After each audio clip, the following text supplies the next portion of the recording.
Sa asylum application ni Attorney Harry Roque, ano ba talaga nakikitang motive dito ng Palacio?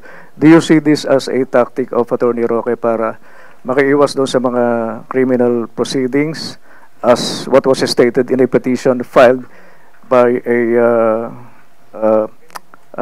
doon sa abroad, ma'am anong tactic ang nakikita nyo rito? Kahit hindi pa naman po siya nag-a-apply ng asylum sa Netherlands, alam naman natin na siya ay hindi na nagpakita sa anumang Quadcom hearing.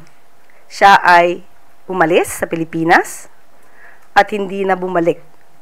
So, ano ba ang ibig sabihin nito? Taktika ito para hindi na siya muling matanong pa sa kanyang mga isinawalat sa Quadcom hearing patungkol sa kanyang mga transaksyon. And doon sa posibleng maging dahilan, yung affiliation niya kay dating Pangulong Duterte, do you see this as a reason para hindi maaprobahan yung application niya sa asylum sa the Netherlands? Depende na po yan sa gobyerno po ng Netherlands kung ito po ay makakaapekto sa kanyang petition for asylum.